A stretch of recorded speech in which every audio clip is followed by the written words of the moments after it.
Recebo muitas perguntas, às vezes interpretando as coisas que eu falo no YouTube ou que eu escrevo no Instagram, no Facebook, mas algumas pessoas elas jogam umas perguntas do tipo: como é que eu faço para sair do problema? Então eu falo sobre relacionamentos afetivos, falo sobre lidar com pai, lidar com mãe, lidar com irmãos. São vários temas, como você pode acompanhar nos vídeos, mas sempre vem uma pergunta assim: como é que faz para sair? Então é sobre isso que a gente vai falar, como que a gente sai dos problemas através do autoconhecimento, da terapia da constelação e o trabalho interno que a gente vai fazer. Eu vou começar contando um pouquinho sobre o meu caminho de autodesenvolvimento. Ele se iniciou possivelmente desde que eu era adolescente, pelo menos pelo que eu me lembre. Eu já buscava explicações, soluções, porque a família era bem complicada, eu era muito complicado comigo mesmo, né? Eu vivia muitos problemas, disfuncionalidade na família, né? Uma relação bem complicada com meu irmão também, enfim, né? Pais ausentes, aquela história que tantos e tantos de vocês viveram também e às vezes com muito mais gravidade do que a minha própria história. Eu posso dizer que durante muito tempo eu fui uma pessoa desequilibrada, né? Então eu busquei desde a adolescência alguns vícios como álcool, cigarro, para tentar acalmar, para tentar anestesiar minhas dores, né? A mente muito borbulhante, é muito complicada, dificuldade de seguir focos, dificuldade de motivação. No fundo, eu queria somente paz, porque eu não tive muita paz durante a minha infância e adolescência. É lógico que isso vai, então, acarretando problemas profissionais, problemas em relacionamento afetivo, que também eu não sabia me entregar, tinha medo das relações afetivas, problemas financeiros que eu também tive. E aí a gente vai percebendo através dos problemas que nós precisamos buscar soluções.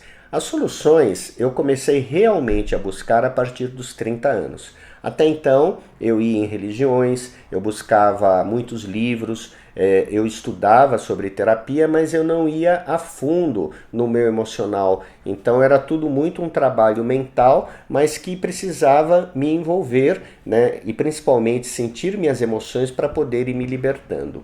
É uma coisa que eu gosto sempre de falar. A libertação não vem através do conhecimento intelectual. O conhecimento intelectual, ele abre portas para que a gente possa se investigar melhor, perceber nossos sentimentos, perceber padrões de comportamento, e aí nós, com a nossa racionalidade, vamos ter que falar ou perceber, né? Aqui eu não quero entrar, isso eu não quero mais fazer, isso é o que eu quero, isso eu não quero. E então nós vamos perceber que às vezes não conseguimos fazer determinadas coisas, que às vezes a gente até tem a intenção, o foco de parar, por exemplo, um vício, como eu tinha, né, do cigarro, do álcool, e a gente não consegue. E aí nós vamos ir investigando um pouquinho mais fundo. As dores que nós carregamos estão registradas no sistema límbico, que é uma parte do cérebro que coordena o nosso emocional. Ela não tem ligação com esse neocórtex, né, que é a região do cérebro onde a gente processa racionalmente as coisas. Então por isso que às vezes a gente quer uma coisa e o nosso sentimento e nossas emoções não permitem. Por exemplo, eu falo, eu quero crescer profissionalmente. Então mentalmente eu estudo, né, eu vou atrás das minhas coisas, mas o meu emocional ele me freia. Eu tenho medo de enfrentar os desafios, eu tenho medo de me relacionar com as pessoas, eu vejo os outros como inimigos. Então por isso que é importante a gente olhar para o nosso emocional para que em algum momento ele comece a colaborar com os nossos objetivos mentais. E isso não é uma coisa que ocorre instantaneamente, magicamente. Por isso que essas respostas, né, para essas perguntas, como é que eu faço, Alex, para sair de uma relação problemática? Como é que eu faço para deixar um pai e uma mãe disfuncional? É muito difícil, porque eu não, se eu falar faça isso, a pessoa ela não vai ter motivação interna, os sentimentos não vão acompanhar. Aí eu sempre sugiro meditar, se observar, aprender a não reagir com o próprio emocional. Porque, como eu disse, o sistema límbico ele tem registros emocionais desde a nossa infância, desde que a gente era bebê. Muitos dos nossos medos, muitos dos nossos bloqueios, eles estão registrados nesse sistema límbico, e aí a mente humana ela tem uma função muito interessante, que é tentar excluir aquilo que ela sente que é difícil, que é ruim, que ela não sabe lidar. Então vamos pensar que a gente tem medos que foram registrados na infância. Aí nós temos um desafio hoje como adultos de encontrar uma nova relação afetiva, de dizer não para uma relação conflituosa, de ir atrás dos nossos objetivos financeiros, de largar um vício.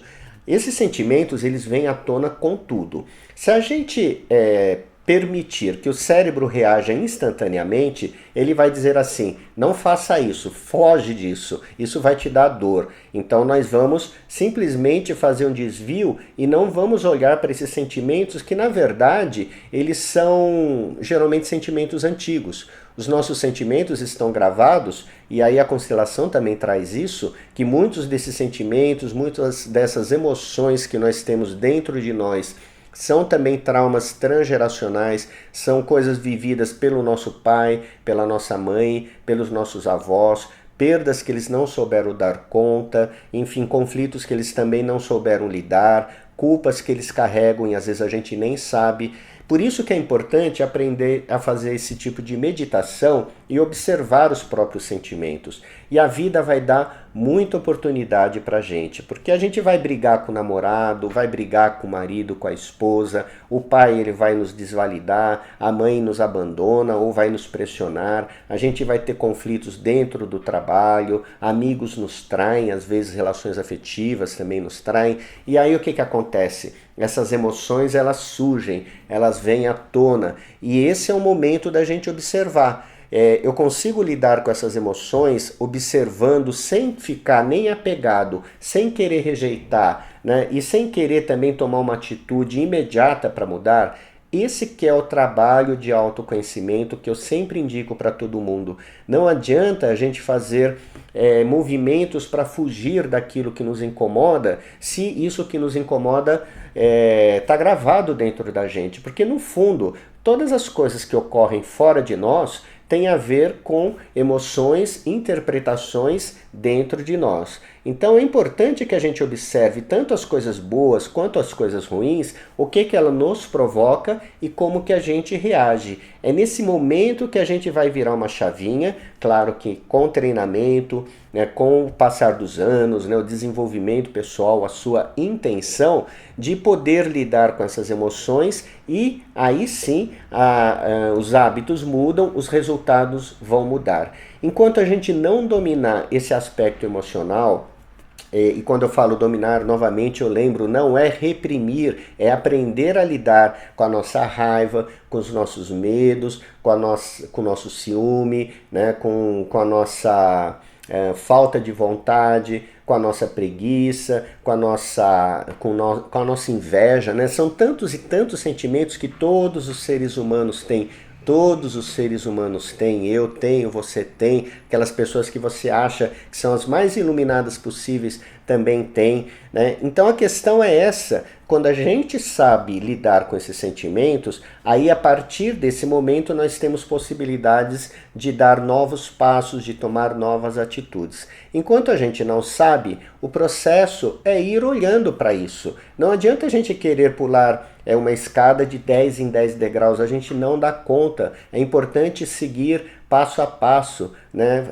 Esses dias mesmo eu li um comentário de uma pessoa no YouTube dizendo que já faz terapia há 15 anos e mesmo assim continua depressiva, né? Continua com problemas, continua relembrando traumas difíceis que ela me contou, né, em relação ao pai. Ok, a gente não dá para pular, como eu disse, 10 em 10 degraus, mas eu tenho certeza que essa pessoa, após 15 anos de terapia, já andou um pouco, né, já tem mais consciência, já conquistou algumas coisas, enfim, ela já teve algum progresso. Não é possível que a gente faça tanto tempo assim de terapia, de autoconhecimento, sem uma evolução.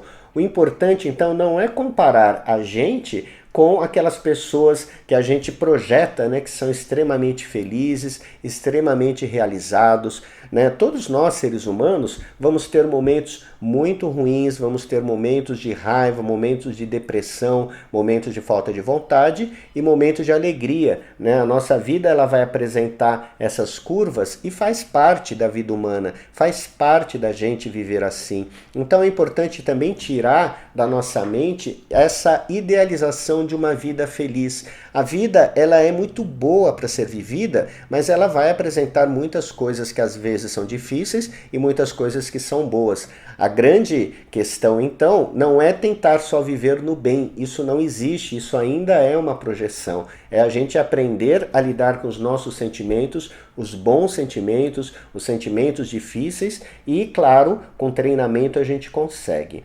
Então, é por isso que é muito difícil responder, Alex, né? Então, como é que eu faço? Olhe para si mesmo, tenha paciência, aprenda a não negar seus sentimentos por piores que eles sejam. Quanto mais fundo você for no teu autoconhecimento, coisas aparentemente muito duras vão surgir. A gente vai perceber sombras dentro da gente difíceis de lidar. Só que tudo isso passa. Os sentimentos passam, né? Você já não percebeu que quando, por exemplo, você está com uma raiva, né? Alguém fez uma coisa muito ruim, muito desagradável, depois de um tempo passa e às vezes não demora muito. Então é observar esse movimento dos sentimentos, das emoções, dos nossos pensamentos também vindo e indo embora. Né? Então meditação ajuda, autoobservação ajuda, a terapia ajuda e, lógico, experiências. Então se a gente tem medo de se relacionar, uma hora que a gente se sente minimamente pronto, a gente deve dar um passo. E aí vamos enfrentar aquilo que vem, né? Seja bom ou não. Se a gente tem medo de crescer profissionalmente, vamos dar um passo em busca desse crescimento. E aí a gente vai ver, às vezes, o nosso comportamento bloqueia esse crescimento. Às vezes nós começamos a nos boicotar. Ok, não tem problema, né? A gente não precisa ser vitorioso. Tudo isso são imagens que a nossa sociedade, a televisão, os livros, os filmes, eles ficam incutindo na nossa memória, na nossa mente, dizendo que existe realmente pessoas que atingem um patamar vitorioso. E na minha percepção, isso é uma irrealidade. Isso leva a gente, inclusive, a ficar buscando elementos fora de nós, metas fora de nós, e deixando de ver que às vezes a vida aqui está muito boa, às vezes a gente tem, né, encontros bacanas, às vezes a gente tem momentos, né, muito gostosos, a gente faz viagens bacanas, a gente aproveita uma refeição, a gente encontra com uma criança, com um animal e a gente fica muito feliz, a gente tem momentos espirituais muito legais também, e a gente deixa de curtir isso porque fica projetando que o dia que eu atingir tal patamar, o dia que eu tiver a relação X, o dia que eu atingir não sei quantos milhares de reais na minha conta, eu vou ser feliz. Não é assim um processo de autodesenvolvimento na minha visão. No fundo, a constelação sempre diz que a gente precisa aprender a lidar com as coisas como elas são. E conforme a gente vai aprendendo a lidar, isso tem muito a ver, novamente repito, com o controle, né, o conhecimento emocional e o conhecimento das nossas crenças, dos nossos hábitos, aí a gente vai dando passos, aí a gente vai conseguindo projetar e fazer movimentos. Não precisam ser rápidos, mas esses movimentos são contínuos, porque no fundo a vida sempre nos leva para lugares melhores. Quanto mais a gente olhar para a vida de uma forma mais isenta, mais leve, mais presente, mais a gente vai sentir a vida nos puxando.